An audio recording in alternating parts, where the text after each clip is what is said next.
Assalamualaikum warahmatullahi wabarakatuh.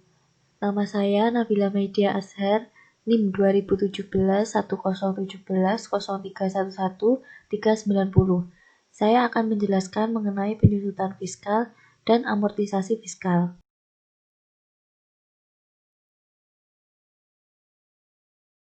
Dalam penyusutan fiskal, terdapat harta berwujud dapat disusutkan dan tidak dapat disusutkan. Lalu terdapat ketentuan penyusutan fiskal.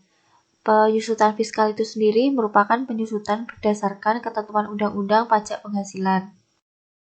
Pertama, saya akan menjelaskan mengenai harta berwujud dapat disusutkan dan tidak dapat disusutkan.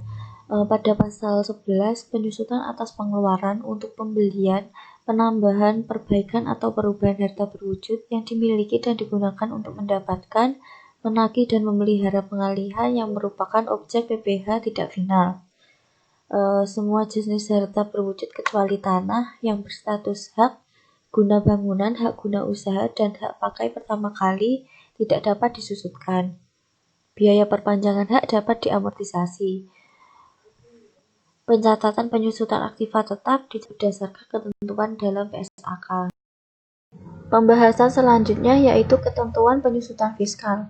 Yang pertama, penyusutan fiskal dimulai pada bulan selesai pengerjaannya, kecuali dengan persetujuan Dirjen Jenderal Pajak, dapat dimulai sejak harta digunakan atau menghasilkan. Dasar penyusutan fiskal merupakan harga perolehan tidak dikurangi nilai residu. Yang kedua, mulai tahun 2001 dilakukan dalam bulan penuh, dilakukan berjenis aktiva tetap dilampirkan dalam SPT PPh dengan lampiran khusus ESPT PPh.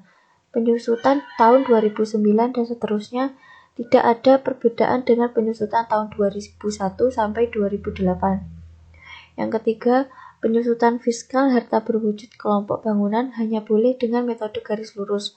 Apabila permanen 5% per tahun, sedangkan tidak permanen 10% per tahun.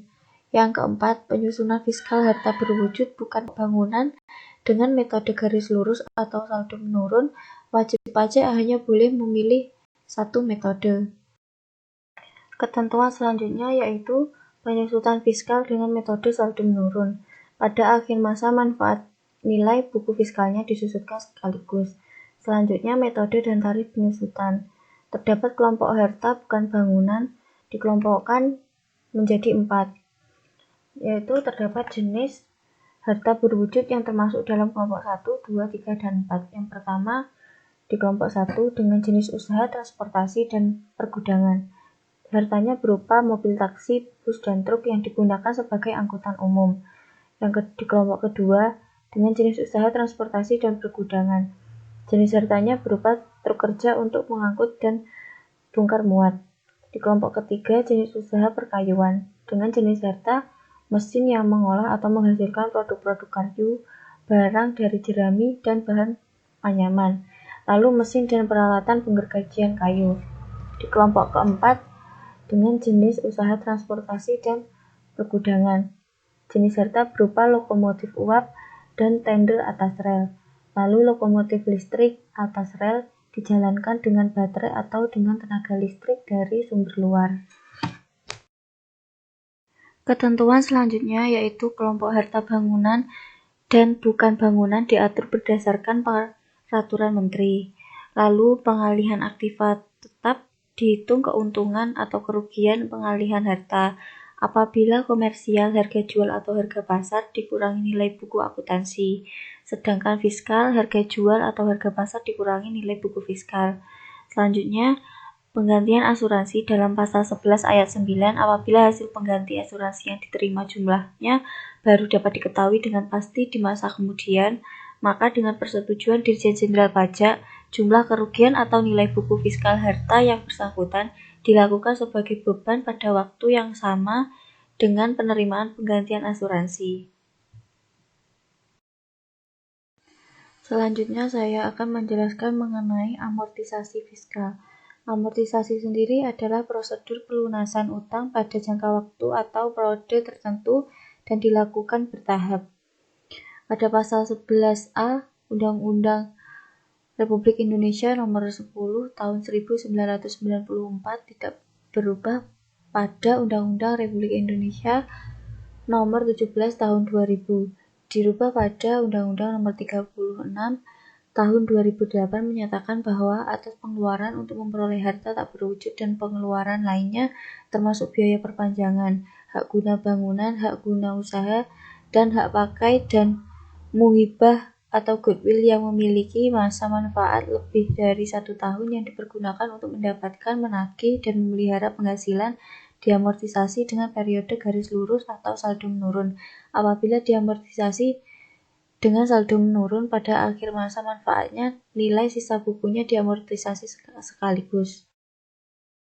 Masa manfaat dan tarif amortisasi sama dengan harta berwujud kelompok bukan bangunan, yaitu kelompok 1 masa manfaat 4 tahun, tarif amortisasi garis lurus 25% dikali HP, saldo menurun 50% dikali NBS. Kelompok kedua, masa manfaat 8 tahun, tarif amortisasi garis lurus 12,5%, sedangkan saldo menurun 25%. Kelompok ketiga, masa manfaat 16 tahun, tarif amortisasi garis lurus 6,25%, sedangkan saldo menurun 12,5%. Kelompok keempat, masa manfaat 20 tahun, tarif amortisasi garis lurus 5%, sedangkan saldo menurun 10%. Pada pasal 9 ayat 2 Undang-Undang Nomor 12 Tahun 2000 tidak merubah pada Undang-Undang Nomor 36 Tahun 2008.